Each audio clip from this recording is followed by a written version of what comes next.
against Bagwasi in the super welterweight division for the IBO Africa title. Boyd, how are you feeling? Yeah, I'm feeling good. Thanks for having me.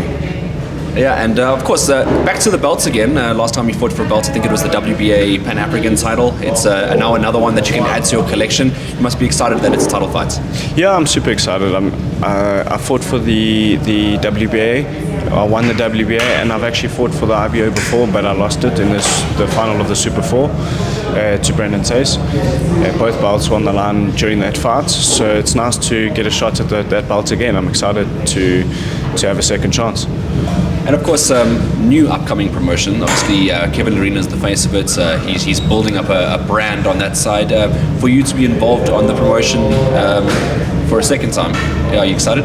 Yeah, I'm super excited. Kev's put an awesome show together, and he's really put his money where his mouth is when it comes to putting on the shows and putting on the big fights.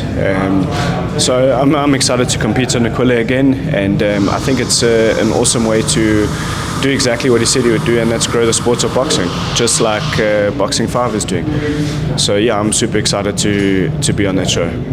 All right, and we're talking about your future in the sports. We spoke off camera a few months ago, and you said that now is probably the time to get into title. So this fell at a really good time for you, I think, as well, to sort of springboard. You've got a man in front of you that's beaten one of, I'd say, your teammates in Creed Moyo, fights out of Hot Box Gym with Shannon Stratham. What do you make of him? So I think he's a very underrated fighter. I think he's a lot better than what most would assume. He's got a lot of experience, amateur experience as well, and yes, obviously he beat my teammates in Creed, and Creed's not a pushover. He's a hard worker, he's a great boxer, so we're not taking the fight lightly. In saying that as well, he missed the welterweight division last time, so naturally the fight is being made at your weight division, which is the super welterweight division. Are you confident that he makes weight on fight night? Yeah, look, he has to make weight on fight night. If he doesn't, the fight won't happen. I'm not worried about that. He also, if he doesn't make weight, can't fight for the title. I fought multiple guys in my career that haven't made weight up to 4 or 5 kilos, and it's still one fight, but it's not necessarily something you want to do at this level. And I do feel that someone like Creed was done in with 4 kilos, missing weight by 4 point something kilos on the day of weigh-ins. You're probably 8-9 kilos heavier the next day. So he's at a massive disadvantage just stepping in there with somebody that's that much heavier than him. But if that's the case and he doesn't make weight, the fight won't happen.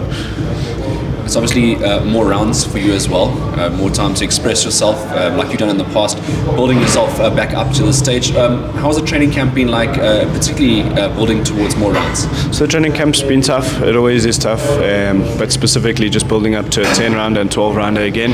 I have fought 2 10-rounders and 2 12-rounders, so it's not new territory for me. In fact, I don't mind the later the rounds go. But yeah, it's always difficult, and it's a little bit of a change for a fight camp. And you have had in the boxing space different trainers. You've trained with Colin Nathan Vusiumtsolo, Peter Smith, and now you got the youngster Hisham Mayet, and I'm sure Shannon also helps out in there as well. What's your training been like with the sort of newer, fresher, younger guys? So I'm glad you asked, but it's something that I've been thinking about quite a bit about. And obviously we are a young stable. There's Hisham, Shannon, Korba, they're young guys. They're still learning as we go, but I think the nice part is that they're open-minded and they can be creative and they can work with the boxer and his style, not necessarily teach him a specific style. We're also very lucky in being under the guidance of guys like Colin and Gert, that are keeping an eye on us and just making sure that everything is running accordingly. And when they're in the building and they're here for sparring days, etc., their knowledge is very wanted and welcomed. So we're always learning and we're always growing, but it's awesome to have a very young team because you can only get better and better. Apex has been developing the boxing side of things. I think yourself and Luke Hendricks have both opted to temporarily leave MMA and come into the boxing space and give it a full go. What did that come down to, the fact that you decide to come back to boxing? So I think with me it was probably more because of injuries. Training for MMA, you get injured and you get hurt, and I think the boxing is a lot easier on the body from a training perspective, but also from a financial point of view, boxing is just a bit of a smarter option for me at the moment.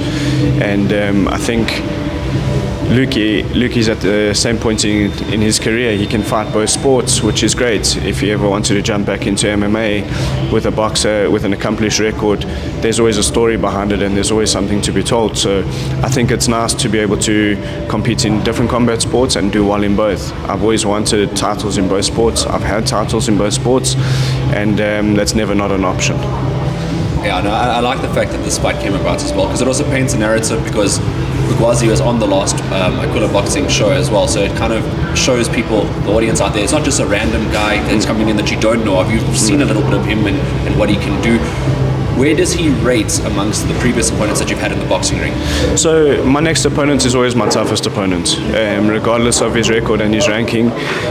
So he ranks right up there with the best. I have fought top guys before, and I've managed to pull off some great wins with reasonably limited experience in the boxing world.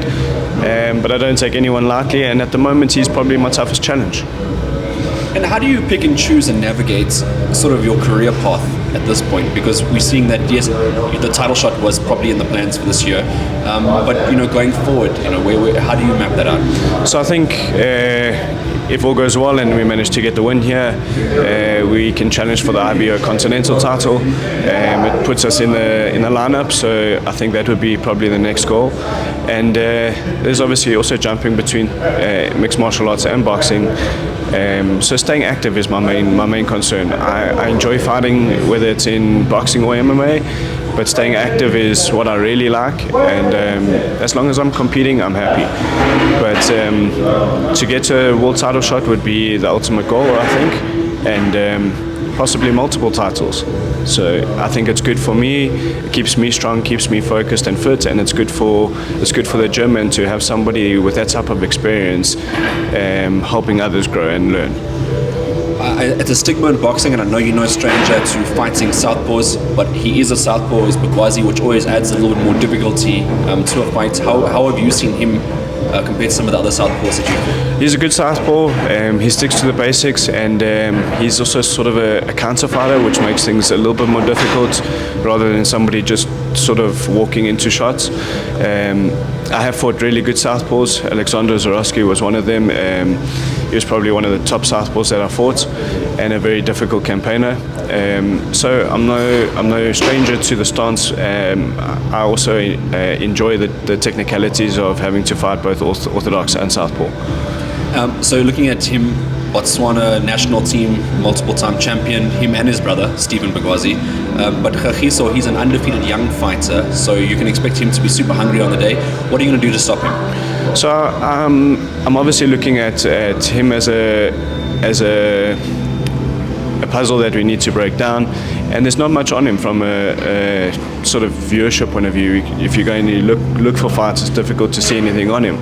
So we don't have a lot of information, but we're working more on my game plan and what I'm going to do on the night, and that's to technically and methodically break him down and put him away so that we can get that victory and win that title. What does winning the title mean to you? It's an awesome goal to achieve, obviously, and I think more so keeping that belt here, representing South Africa, getting that IBO, bringing it back to Apex and to the gym.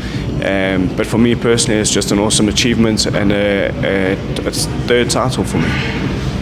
All right, so Boyd, if you have a message for Bagwasi, could you send him one?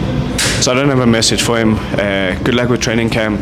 I hope you come in at your best, and I hope I come in at my best, and we put on a show that the crowd will remember and talk about for a long time.